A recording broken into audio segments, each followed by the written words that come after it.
आपके अपने चैनल में मैं राघवेंद्र कुमार सिंह आप सभी का स्वागत करता हूं। और सीखने सिखाने की कड़ी में आज हम बात करने वाले हैं कि हमारे ग्राम पंचायत में कौन कौन सी योजनाएं आई हैं और उनमें क्या कितना खर्च हुआ है। तो आज का विषय बहुत ही मज़ेदार है क्योंकि आज हम बहुत कुछ जानने वाले हैं। क्योंकि अगर हम ये जान लें कि हमारे गांव में कौन कौन सी योजनाएं आई हैं तो उन योजनाओं से जुड़ के हम बहुत ही लाभ उठा सकते हैं। तो इसके लिए हम लोगों को आज हम सीधा सीखेंगे।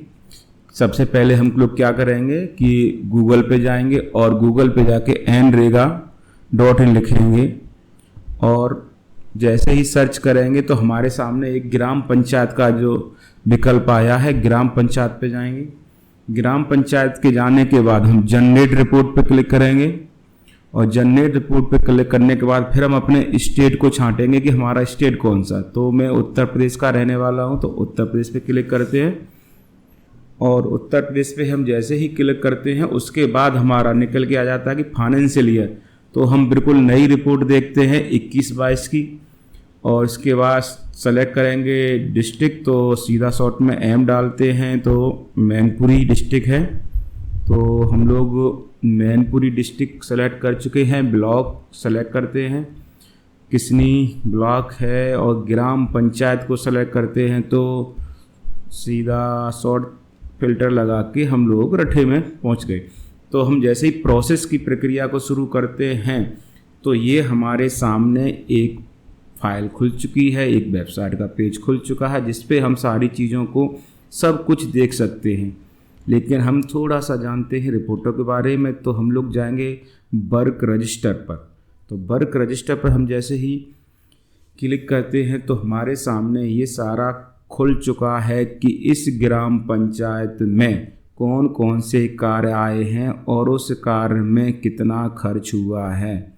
तो आप इस प्रकार से अपने गांव में आई हुई योजनाओं के बारे में सारा सब कुछ जान सकते हैं कि किन किन कार्य हुए हैं, कौन कौन से कार्य कितना खर्च है, कौन कौन से कार्य हुए हैं, कौन से कार्य नहीं हुए हैं। अगर नहीं हुए तो आप उन कार्यों को भागीदारी से अच्छे तरीक़ा से करा सकते हैं।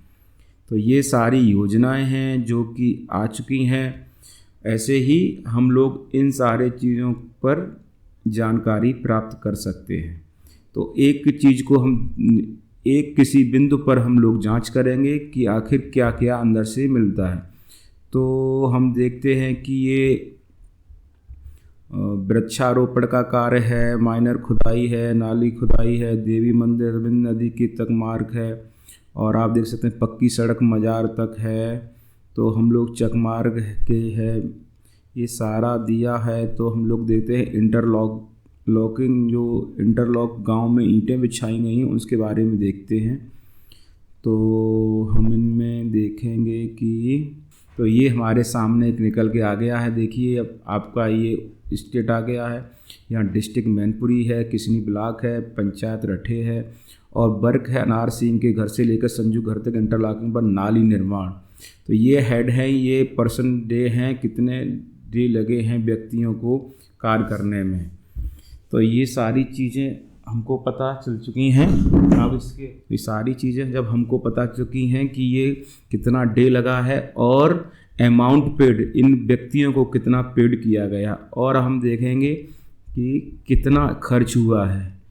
तो देखिए ये हमारा है अमाउंट पेड 20,703 हुआ है। अमाउंट पेड 3,22,087 रुपया, 3,22,087 रुपया आपका खर्च हुआ है। तो ऐसे हम ये जान सकते हैं कि हमारा किस में कितना कितना खर्च हुआ है। अगर हमें फिर दूसरा किसी को देखना हो तो यहाँ से हम वापस जा सकते हैं और जाके फिर दूसरे नए काम को भी पता कर सकते हैं। मुझे अब विश्वास है कि आप सभी लोग अपने अपने गांव में हुए कार्य का पता कर सकेंगे और अगर आपके गांव में कोई योजना आनी है या चल रही है तो उसमें प्रतिभाग भी कर सकेंगे। तो ये कैसा आपको लगा अवश्य बताएं। आप सभी का बहुत बहुत धन्यवाद। तो इस प्रकार से आप अपने गांव की योजनाओं को जानकर उनमें प्रतिभाग करके अपनी आय को भी बढ़ा सकते हैं तथा गांव में हो रहे कार्य का भी पता कर सकते हैं। आप सभी को बहुत बहुत धन्यवाद।